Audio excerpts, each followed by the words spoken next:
We've had pre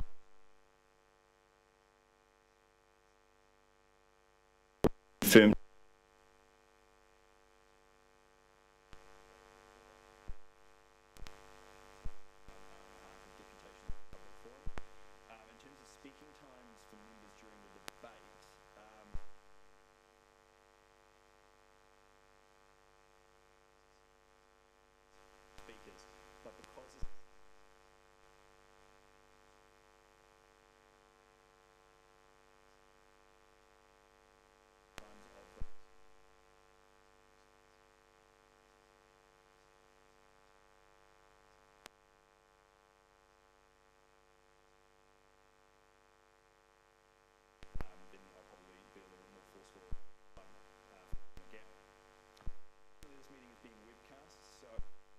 just as members of the public and board members will be aware, when you entered into the chamber, there was notification that was on the doors just letting you know that you've consented to being filmed as part of being in this chamber.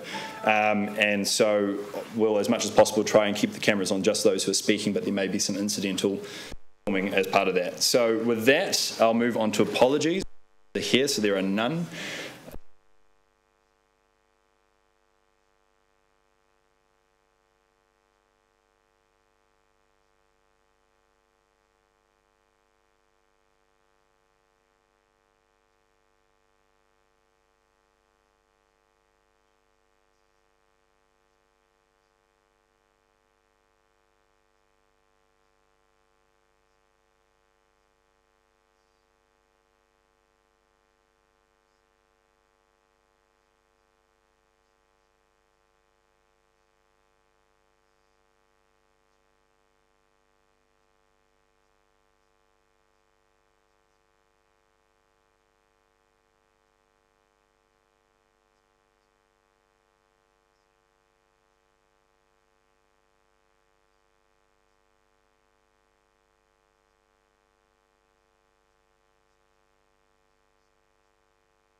As part of that. So whenever you're ready.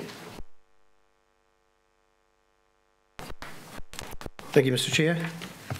Good evening, ladies and gentlemen. My name's Gavin Sheehan, and I'm extremely happy with the outcome of the community consultation undertaken by this board in regard to the future of the Takapuna Beach Northern Reserve. 80% in favour of retaining the Takapuna Beach Holiday Park is a definitive and inarguable result. I joined the campaign to save Takapuna Beach Holiday Park originally due to interest in our local history. As I have stated before, I'm a member of a family that can boast 5 generations of Takapuna Devonport residents.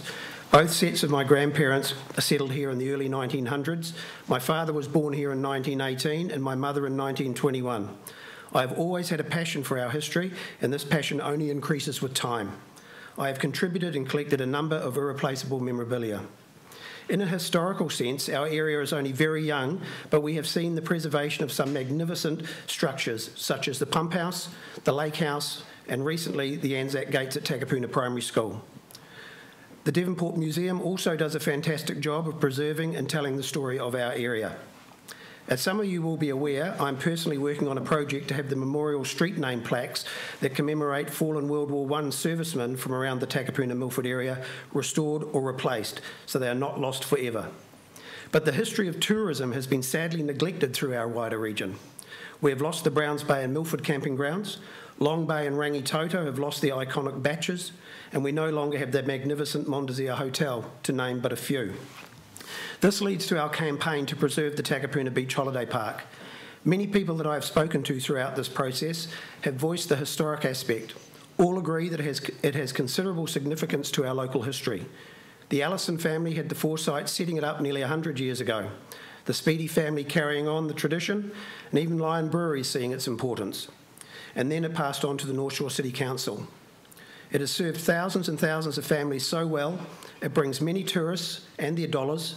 It is the first stop for many new residents, and it is somewhere for our own family and friends to stay. It has done this for generations. It still does it today, and there is absolutely no reason why it should not do this for many years to come. The result of the poll should obviously tell you once and for all where we locals stand on this matter, how we love our holiday park, how we understand and respect what these tourists do for our economy, and what we require you to do now. We don't have to spell it out any clearer. It is an icon in the true sense of the word. Takapuna Borough was born out of dissatisfaction with the amenities and services provided by the Waitemata County Council. And in July 1911, a meeting of citizens urged Takapuna to become a borough. Funnily enough, it was E.W. Allison who was elected the first mayor in 1913. I think Mr. Allison's comments at the time are quite ironic. He said, "The affairs of Takapuna have been shockingly administered and the general requirements of the people have been badly neglected." This is one piece of history that we do not want to hear repeated. Here is the bottom line. We all obviously love our holiday park. We have shown overwhelming desire to keep it, and now we implore you to honour our wishes. And finally, I'm extremely pleased to have the privilege to announce that we have received confirmation from Heritage New Zealand this week that the Takapuna Beach Holiday Park has been officially recorded as a nomination for Historic Place Category 1.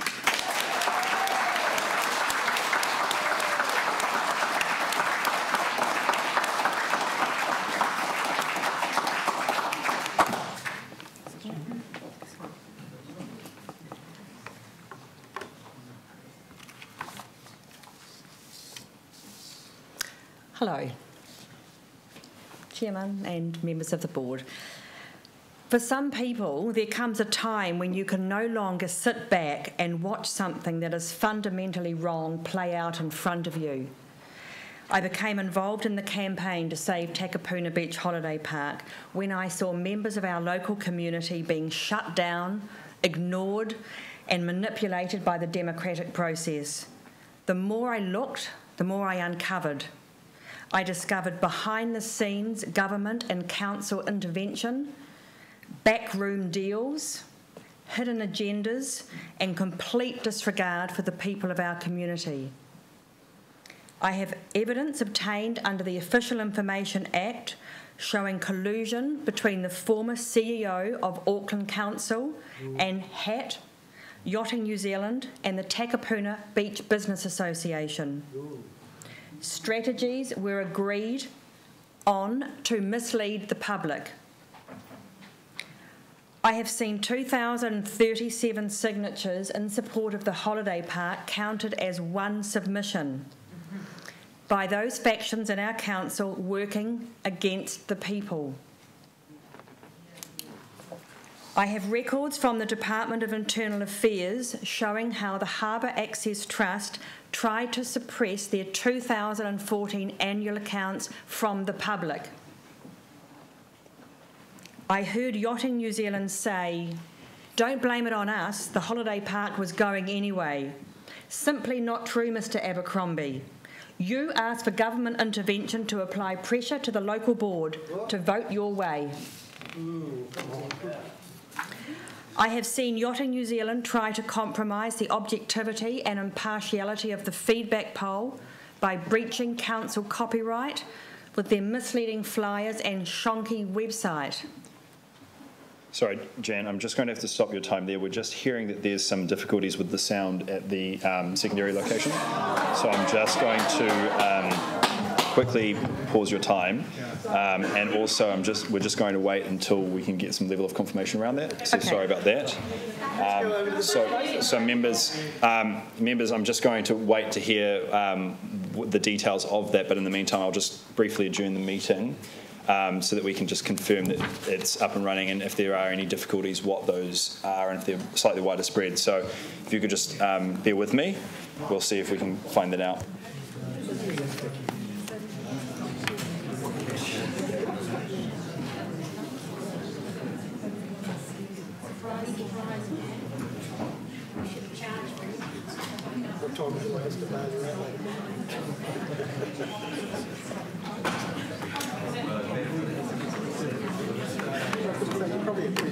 Sorry, Jan, can you make some presentation? I can? Sure. I don't think we'll remember at this point. Just sort of pick up from where you started. Okay.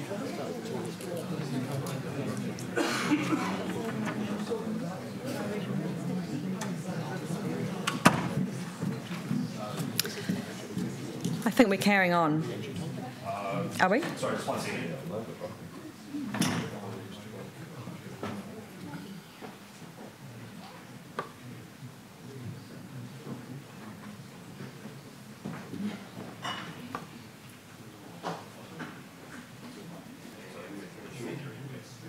Good work, team.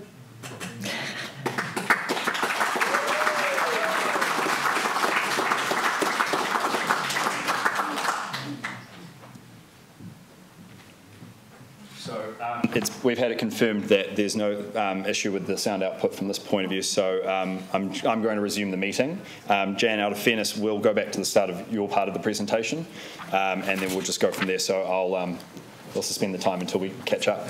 Thank you. Thank you.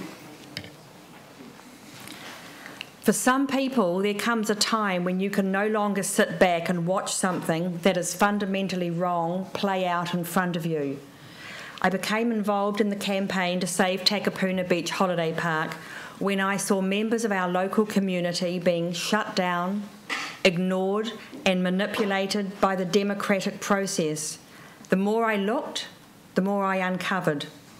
I discovered behind-the-scenes government and council intervention, backroom deals, hidden agendas and complete disregard for the people of our community. I have evidence obtained under the Official Information Act showing collusion between the former CEO of Auckland Council and the Harbour Access Trust, Yachting New Zealand and the Takapuna Beach Business Association, where strategies were agreed on to mislead the public. I have seen 2,037 signatures in support of the holiday park counted as one submission by those factions in our council working against the people. I have records from the Department of Internal Affairs showing how HAT tried to suppress the 2014 annual accounts from the public. I heard Yachting New Zealand say, "Don't blame it on us, the holiday park was going anyway." Sorry, David. Simply not true, Mr Abercrombie. You asked for government intervention to apply pressure to the local board to vote your way.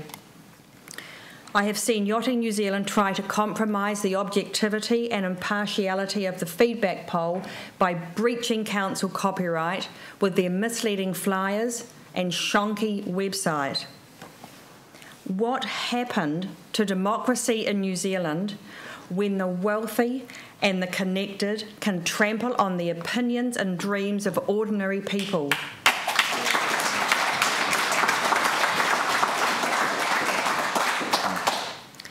The campaign to save the holiday park has been hijacked for years, but this time the people will not be shut down. The holiday park has survived, and the overwhelming results of the feedback poll mean that we can now plan ahead. This is an exciting time for Takapuna. We have the opportunity to create a world-class holiday park in the middle of our vibrant city and celebrate the fact that we have something rare. We found many examples throughout the world, the Maroochydore Beach Holiday Park in Australia, where proactive cities have embraced their campgrounds, incorporating them into their cities. We are not talking about soulless, coin-operated motorhome parks.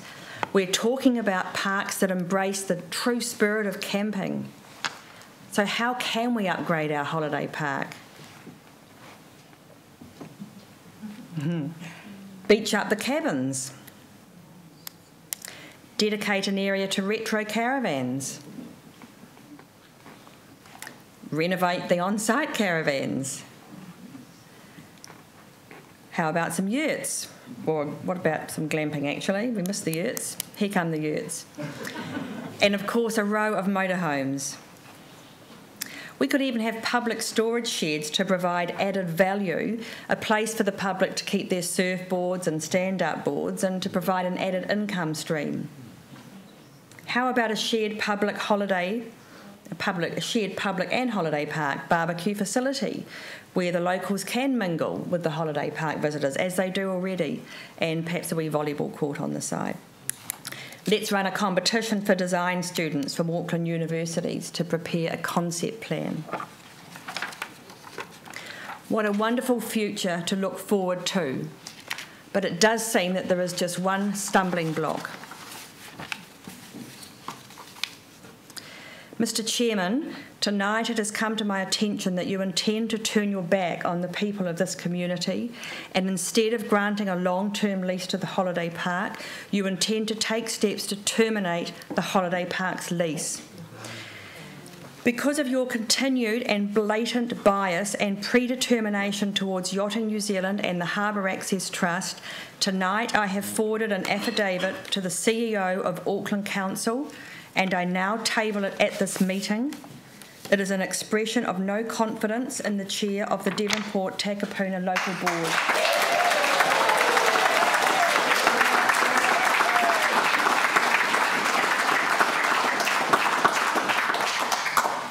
It contains comments you made at a meeting on the 25th of February this year to the effect that you could not withdraw your support to Yachting New Zealand, that you were already committed and that you would have egg on your face if you changed your mind.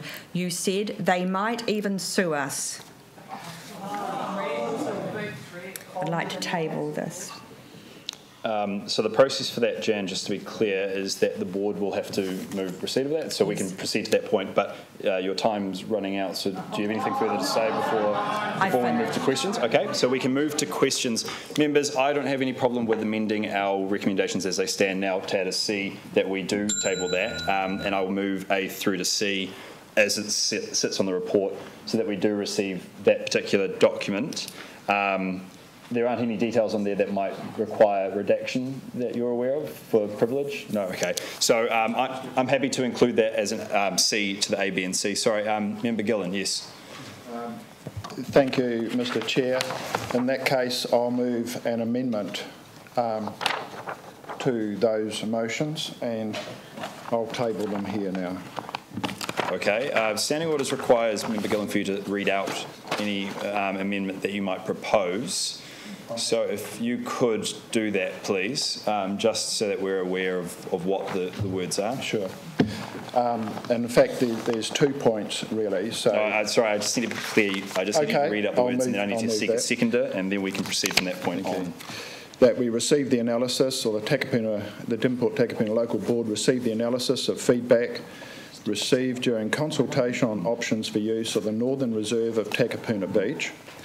B, acknowledges that... Sorry, actually, I'm going to have to cut you off there, Member Gillen. I've read ahead. This relates to item 11. I don't believe this relates to the deputations, and if it did relate to this deputation, some of these resolutions would fall out of order. So I'm happy for us to take this as a foreshadow of a motion for item 11, but I don't think we can accept that as an amendment to this deputation. So I'm going to rule that I'm happy for it to be put aside until the item, but we can't deal with that yet. So maybe if we just... should I just continue to read it out then? I would rather you do that when we get to the item itself. And then you can make a ruling after I read it out. You did actually ask me to read it out. You're right. Sorry, go ahead. Acknowledges that 80% of submitters chose the retention of Takapuna Beach Holiday Park with upgrades, option 2, as their first preference.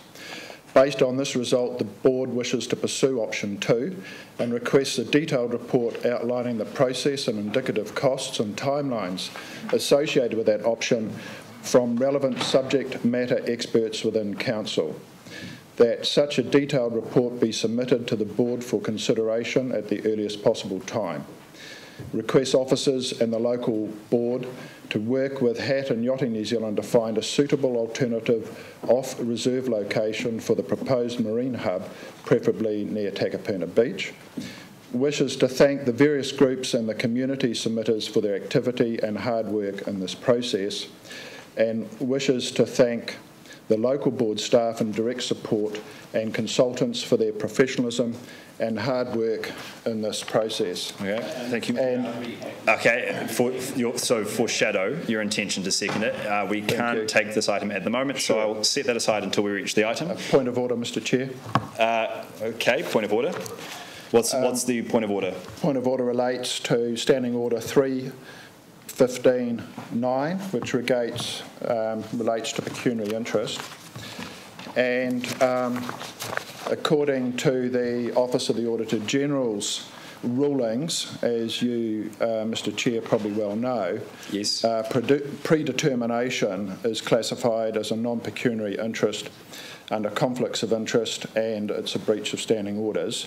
I've just heard from the submitter, and I think the board needs I'm going to have to call receive... you to order. Member Gillen, I'm just going to have to call you to order because you've actually directed my attention to a standing order relating to pecuniary interests, and you've just stated in your speaking to it. Wait, sorry, let me just deal with this, that this is a non-pecuniary interest that you're alleging. Sure. So I'm just going to, if you're going to speak any further, I need you to point to some further detail contained within the pecuniary interest within that standing order, otherwise I'm going to have to rule it out of order. Right, well, standing orders actually says that you have to talk about the subject matter.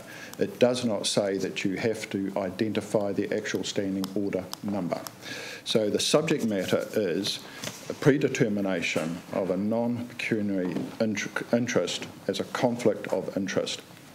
We have heard from this submitter that she has complained to the Chief Executive Officer about comments that you made, apparently, which point to a predetermination in this matter.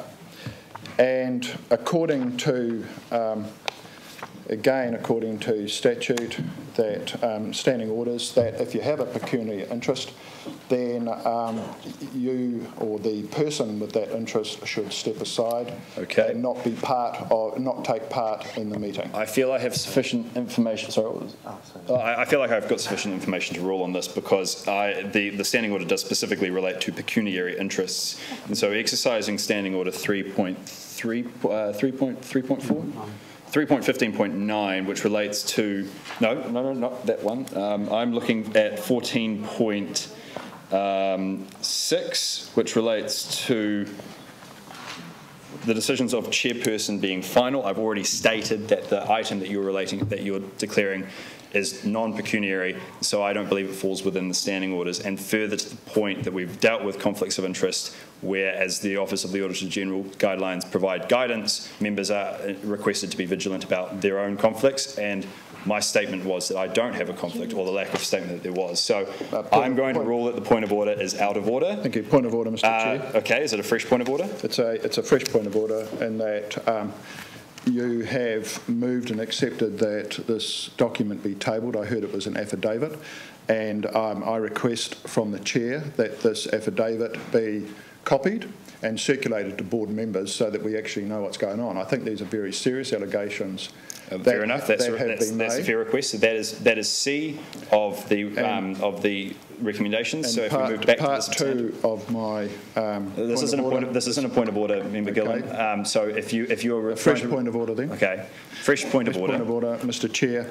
But what's the point of order? I find it really deplorable that you have ruled yourself Member on Gillen, an issue that affects you personally, and as a chair. Member Gillen.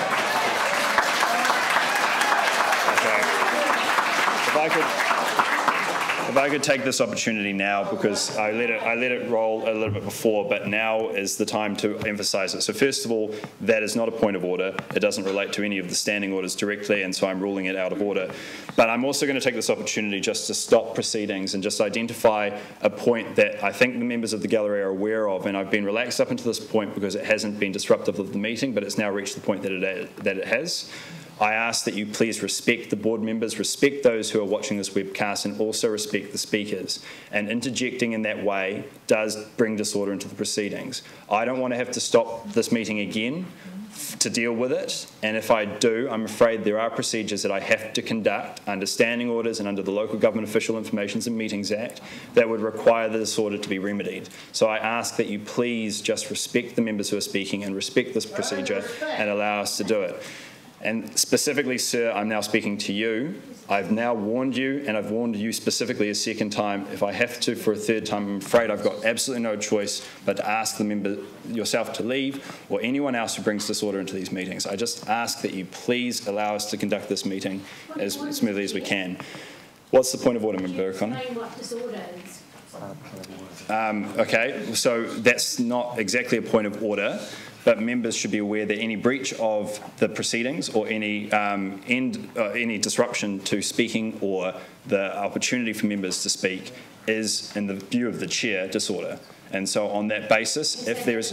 Member O'Connor, aside from it occurring right now, it will occur, and I'm just warning, if there is any further interjection from outside of the meeting. This is a meeting of the board, and it is held in public, but it is not a meeting through which, other than deputations in public forum, public input is allowed.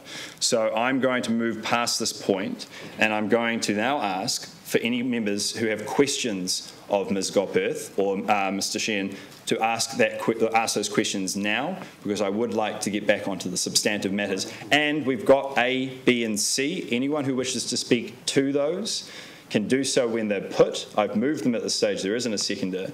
But once we deal with that, we can deal with it. Seconded by Member Hale. So, Member Gillen, what is the point of order? And I'm going to have to ask you to state the specific standing order at the start this time. I'm happy to do that, and I'm also happy to read it out. So 315.9 pecuniary interest says no members may vote Member Gillen, or take part. Please let me read it out. Well, I'm asking you to reflect on your ruling. Discussion of any matter at any meeting where they directly or indirectly have any pecuniary interest as defined in law other than an interest in common with the public.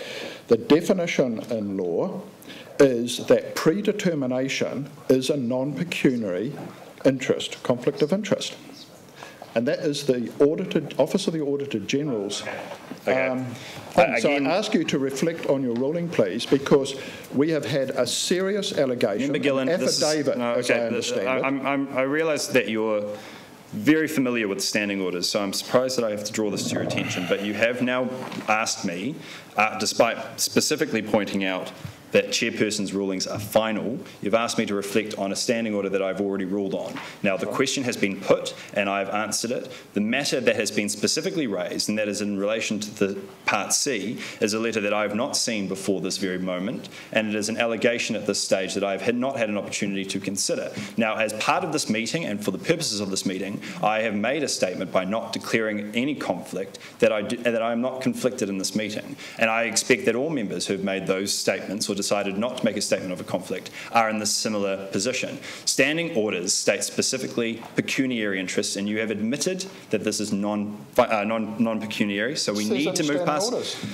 Member Gillen, if you continue at this rate, I'm going to have to hold you in contempt of the proceedings, because the standing orders are the only right by which we can conduct this meeting in public. So I've got Member Cohen who wants to make a comment or ask a question, as that is, I think Ms. Gopperth at least deserves that, and we can resume this afterwards if you so choose, but I just emphasise to members that the rulings are final, the rulings have been made, and certainly many people in this chamber have had much longer familiarity with standing orders than I, and I'm surprised that I have to present these to you. So Member Cohen, you had a question? Two also standing orders. Sorry, so you're raising a point of order? Procedural. Sorry, procedural motion, or you're raising a point of order? You can guide me. Is that in regards to the ruling that you've made, I would like it noted in the minutes that the issue came up and that your ruling on it was accordingly. That's one.